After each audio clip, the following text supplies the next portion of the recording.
Okay, let's dive right into this. Look, if you're checking out this explainer, there's a really good chance you know exactly, and I mean exactly, how agonizing and incredibly frustrating back pain can be. But let's be real, you know what's perhaps even more frustrating than the physical pain itself? It's that awful experience of going to see your doctor, sitting on that crinkly exam table in desperate need of help, only to be told, well, you should just rest, take some ibuprofen, and come back in a month if it still hurts, right? We've all been there. Well, today we are turning the tables. We're going to take a true insider's look into a doctor's deductive medical process. We're going to decode exactly how medical professionals think about your back, and we'll uncover the specific 7 worrying signs they are secretly looking for to figure out if there's a serious underlying cause. So, here is our roadmap for today. First, the frustration of back pain. Then we'll look at the anatomy of the lower back, followed by a breakdown of musculoskeletal versus pathological pain. And finally, the main event, the 7-sign warning checklist. All right, Section 1, the frustration of back pain. We absolutely have to acknowledge just how debilitating this condition is. I mean, this isn't just some minor inconvenience. Severe back pain can entirely stop you from working, and it can turn simple, everyday things like just grabbing a coffee with friends into a completely miserable experience.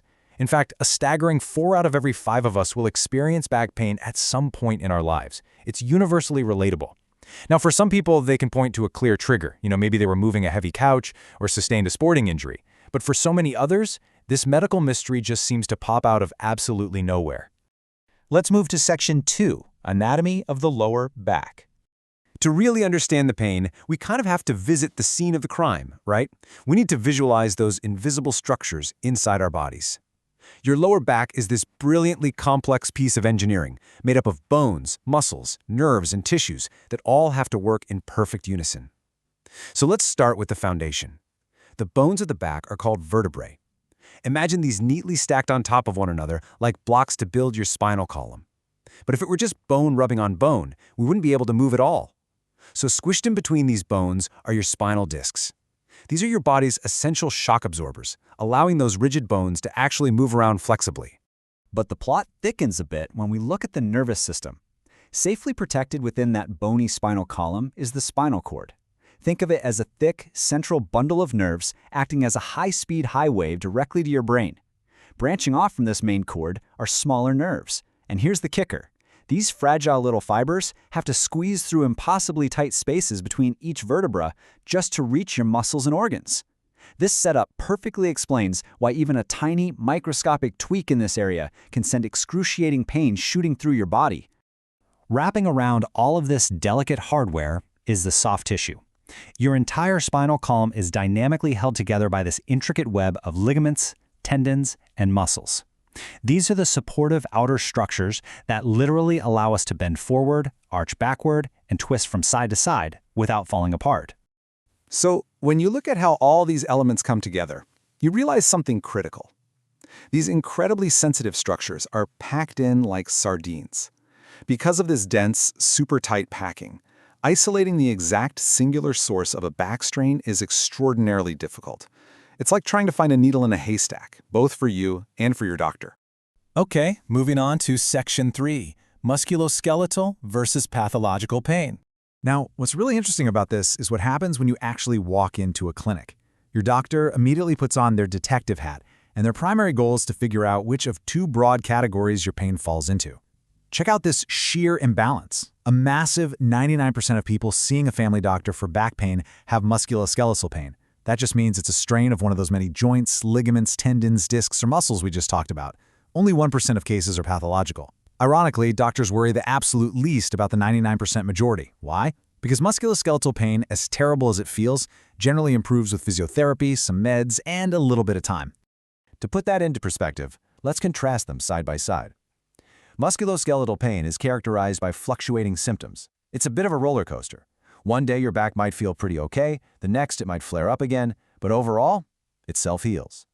Pathological pain, on the flip side, is caused by an underlying disease process. We're talking things like infection, cancer, a fracture, autoimmunity, or actual nerve damage. It does not fluctuate. It is permanent, and it usually just continues to escalate. Which brings us to the most important part, Section 4, the 7 worrying warning signs. A doctor's main job here is to hunt for that dangerous 1% of pathological cases by looking for specific red flags. And the very first warning sign is duration. If your back pain persists beyond 6 weeks without any improvement, doctors start to suspect that there might be something more at play than a simple pulled muscle. So the clock is their very first clue. So the crucial point for the next few signs is how they actively rule out severe underlying issues. Sign 2 is a progressive escalation in pain severity. It's getting worse, not better, which points to an underlying disease. Sign 3 is fever or night sweats. This prompts doctors to look for rare, stealthy infections. Sign 4 is new back pain in anyone over the age of 50, a time when the risk for cancer and bone fractures naturally rises. And sign 5 is unexplained weight loss. This is a big one, as it's a key indicator that an energy-draining disease, like cancer, might be hiding in the background. Moving on, the 6th warning sign is severe spine stiffness. And actually, doctors aren't just looking for tight muscles here. They're on the hunt for a specific autoimmune condition called ankylosing spondylitis. This condition is wild. It causes the vertebrae to literally fuse together over time, locking up the spine and severely restricting movement. It can make life incredibly difficult, which is why diagnosing it early is absolutely paramount. And finally, the whole shebang culminates with sign number 7, evidence of nerve injury. Remember those fragile little nerve fibers squeezing through tight spaces we talked about earlier? Well, if a bulging disc or spinal compression pinches that complex web, it causes alarming downstream glitches. We're talking urinary incontinence, constipation, numbness around the saddle area, weird changes in lower leg sensation, and actual weakness when moving your legs. While a mild disc bulge might just need some physical therapy, severe compression of the spinal cord itself, that requires urgent surgery. And this brilliantly illustrates a vital point we have to keep in mind. These 7 signs are not absolute guarantees of a severe disease. In fact, research shows they can have an incredibly high false positive rate, meaning you could have a sign and still be completely fine. So if you do notice one of these red flags, the absolute worst thing you can do is panic. Take a breath, stay calm, use this knowledge to have an informed, leveled conversation, and just get an appropriate checkup from your doctor. But let's leave off on this thought. What if you've had pain for more than 6 or even 12 weeks, and your doctor has done the full evaluation, checked all 7 signs, and found absolutely no pathological cause? Well, this leaves us with a highly provocative final question. This is the frustrating reality of chronic back pain. It's a scenario where the original physical injury has completely healed up, but over time, the body's internal pain signaling system has become fundamentally altered. It forces us to realize that sometimes pain isn't just a symptom of tissue damage, it becomes a complex condition of the nervous system itself. Now, isn't that a fascinating mind-body connection worth exploring further?